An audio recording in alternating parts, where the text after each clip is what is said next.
guys! Good morning! So, ngayon lang ulit ako nakapag-vlog and may nabasa kasi akong comments na more vlogs daw sa studio vlog ko, yung sa craft room ko.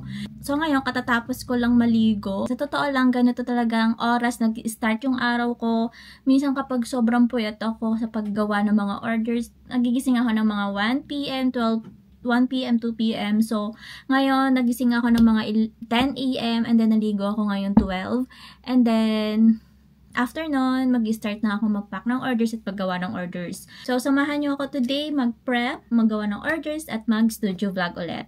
Kaya gantong oras ako nag-start ng araw kasi sa umaga, madami akong deliveries and pick-up. So, tinatapos ko muna yon bago ako maggawa ng mga orders at magpunta sa studio craft room ko. Ayan. Mas productive ako sa gabi kasi sa umaga, medyo hindi ako morning person. Kaya naman, huwag niyo akong gayahin kasi hindi normal yung araw ko.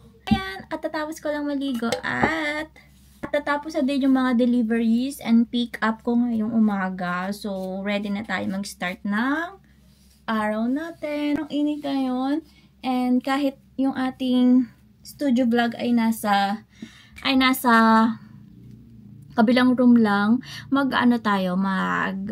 sa sunscreen pa rin tayo. And ang gagamitin kong sunscreen ay yung pinadala ng Fresh sa akin nilang PR package.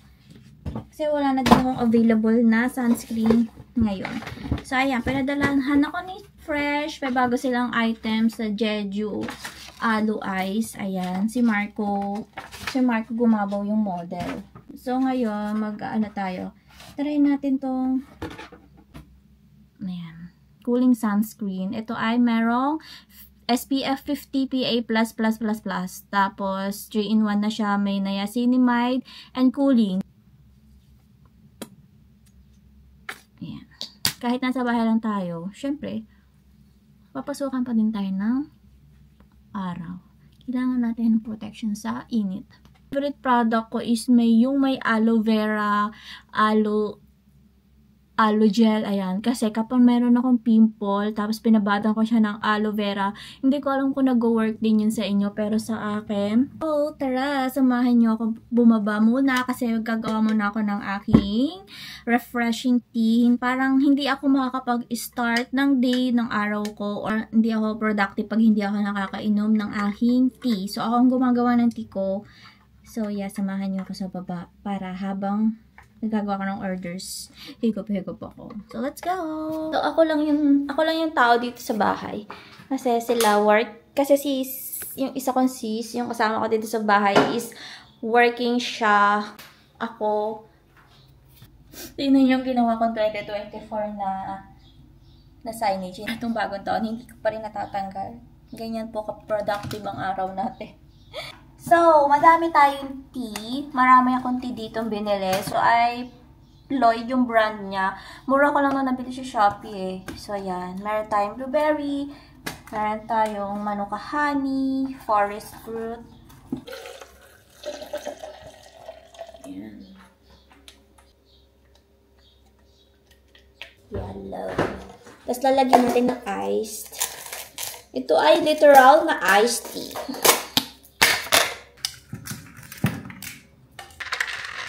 So, let's go!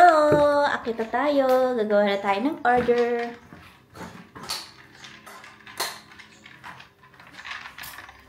Wala tayo sa ating craft room. Tataasa tayo. So, ayan. Nakapaglinis tayo for today's video. Nalinisan niya ni Mikal kaya maggawa tayo ng order. Ito ay yung robe na order sa akin. And then, meron tayo naka-receive tayo ng return. Ay, ang pasaway. Maayos, na malinis, na medyo malinis na area. So, ito yung slippers natin. Gagawa tayong order later. So, hindi pa tayo nakapag-restock. Konti na lang ating mga sizes. Naka-receive tayo ng return package. Open natin. Sino ka? Keisha. Ikaw talaga Keisha, taga Cebu. Bakit mo ito ni-return? Hindi mo na-receive. Sayang naman yung packaging. Alam niyo ba, kahit na wala ako COD, ito ang reason kaya wala ako COD. Ayoko nang makaka-receive na return and cancellation. Dahil lahat ng items ko is personalized. So, buti na lang. Diba? Personal sleeper. Buti na lang, ito ay pwede ko pang magamit. Magagamit ko to sa bridal fair. May announcement pala ako, guys. Kasali po ulit tayo sa bridal fair. Bridal fair ng Kasalan Tagaytay. So, kasali tayo doon sa September to. So, ang aming target ay mga December debutante or December wedding. Yan. So, abangan nyo kami sa bridal fair ng Kasalan Tagaytay on September dahil meron kaming panibagong promo and see you there sa mga taga-Tagaytay, sa mga taga-Cavite. Kasi nag-bridal fair kami dun sa may Pasay. Ang dami nagtatanong na kung kasali ba kami sa Kasalan Tagaytay or kasali kami sa mga Tagaytay Fair dahil halos din na client na pumupuno doon ay mga taga-Cavite. Nagulat sila kasi meron pala daw na gift shop or wedding shop sa Cavite mismo sa Dasma. So, kami yun. So, ngayon, magagawa tayo ng order. So, for sleeper ulit yung order tulad ng ganito. Ayan. Kagabi, nakapag-cut na ako ng mga gagamitin natin kasi kapag ginawa ko po siya ngayon, medyo hassle. And, ang dami din akong time kasi kagabi, late na ako nag-sleep. So, ngayon, gagawa-gawa lang tayo and magpapak. Samahan niyo ko. So, meron tayong order na size 8. So, meron tayong size 8 na white sleeper. Medium size yon. Meron tayong rose pink na size 6. Meron tayong order na size 6 na white. So, yeah, kunin na natin.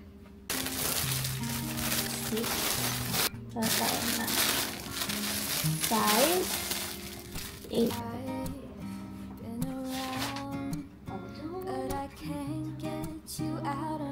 Gagabi ito dahil siya dito.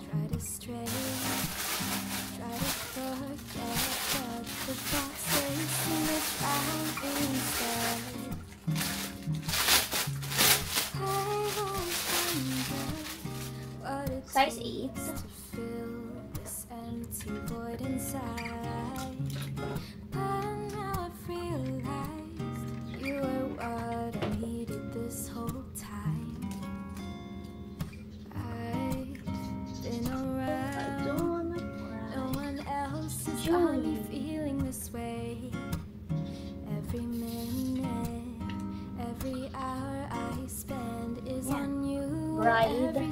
Bride Judy.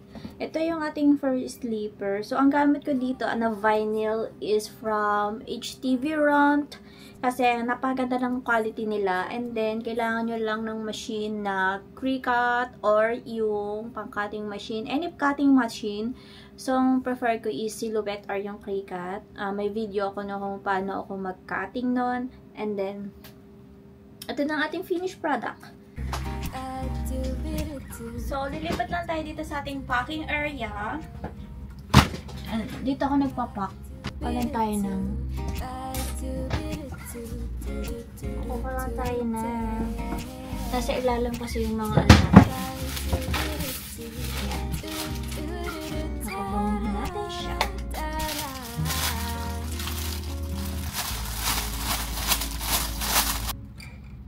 So, ito yung nabili kong Waybill printer. Ang ganda ng brand na to. It's from Bert. I don't know how to pronounce. Yan. Super ganda ng brand yan, guys. And, hindi ko na i-open yung ano. Hindi ko na i-open yung laptop. Dito na lang natin i-print. So, pwede siyang Bluetooth. Bluetooth siya. Pagdating nyo dito sa Shopee, open nyo lang yan. And then, Ship Printer Pro. Mas okay din kasi sa laptop. Kasi sa laptop, pwede mo siyang i-print ng sunod-sunod na madamihan. Kasi dito, pag sa mismong phone mo ginamit, sa mismong app, may hirapan kang gamitin kasi isa-isa siya. Pero dahil hindi ko na-open yung laptop ko, dahil dito ko na lang siya in-open. So, diba? Yun na yan.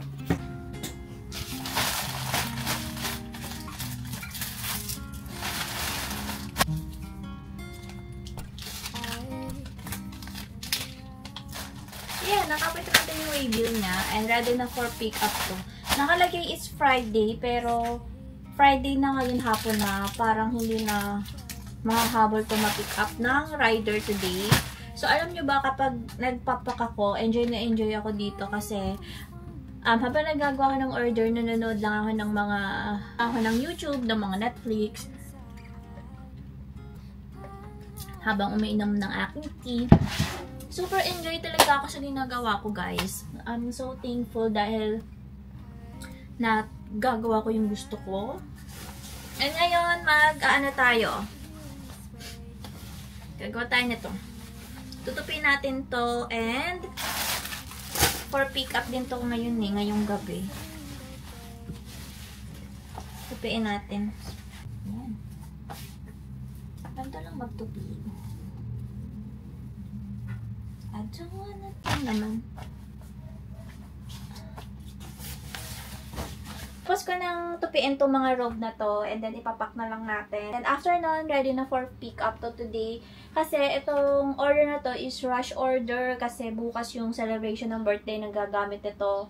So, almost 30 pieces yung in-order niya and nagpahabol lang siya ng 8 pieces. So, ayan. Hanap lang ako ng perfect size na kakasya sa perfect size ng box na kakasya. Nakakuhat. Ito yung gagamitin natin sa packaging niya. Ganitong kalaki niya.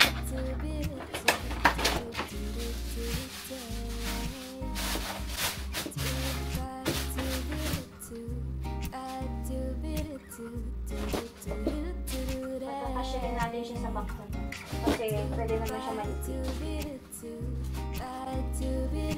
Copper. Sticker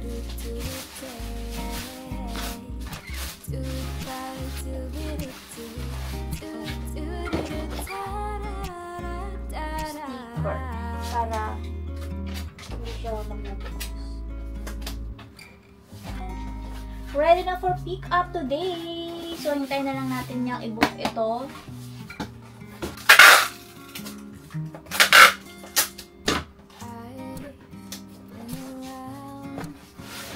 Dalawang box for our robe. Na-message ko lang guys yung umorder sa atin. So, tapos na. And then, gagawa na ulit tayo ng panibagong order. Ayan. Nagsalamin na tayo kasi kailangan ko ng salamin para nagko-computer ako. So, nakagawa na ako dito na, nagawa ko na kagabi yung dapat na for cutting. So, ikakat na lang natin siya ngayon. Ang gagawin nating order ngayon is personalized sunglasses for wedding. And naka-receive tayo guys ng dumating yung order ko. Buksan natin kung anong laman nito. Unboxing. Alam ko na yung laman nito pero na-excite pa din ako. Order ako ng cardboard. Plan ko magawa ng box. Wala lang. Gusto ko lang. Gusto. Ang dami kong naiisip na creative na gusto kong gawin. So, meron tayong photo top. Kasi plan ko magawa ng magnetic picture, photo sticker, diba? Or crafting. And ito yung cardboard kasi nga gagawa tayo ng box. And nag-order ako ng scoring board kasi gagawa ko ng envelope para sa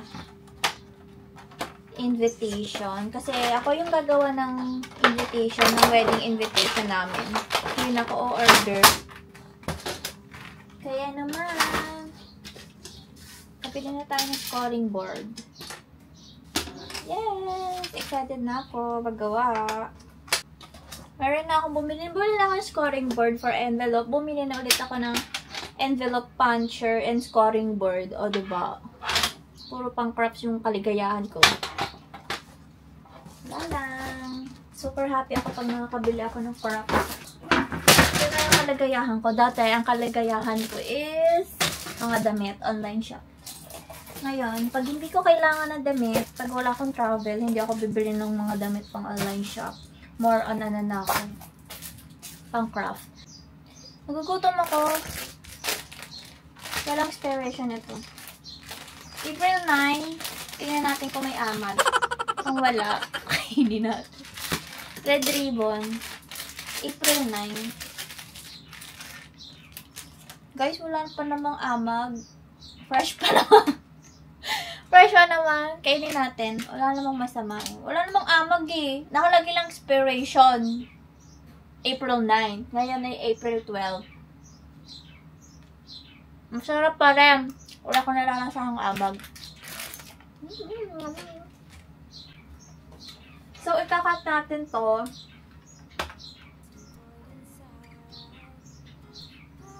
Oh, hindi ko na-save yung sa shades.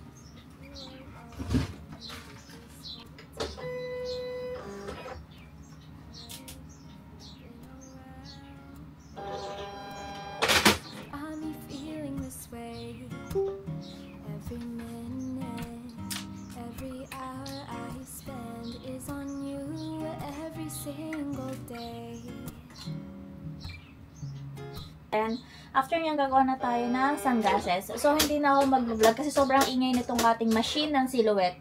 Tingnan nyo. Ang ingay niya, diba? So, tapos na mag-cut. Ayan.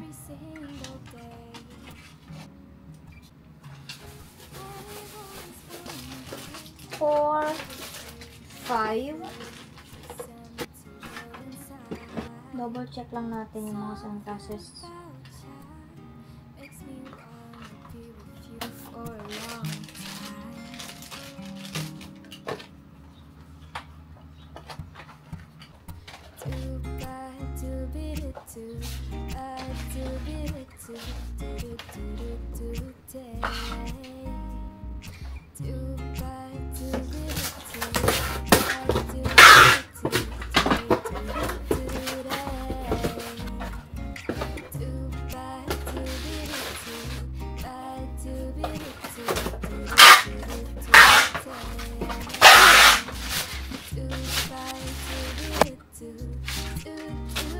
At dito na nagtatapos ang ating studio vlog. See you on my next vlog dahil hindi ko na ma-film lahat ang gagawin ko ngayon dahil sobrang dami, magulo na. So, thank you for watching guys. See you on my next vlog. Bye-bye!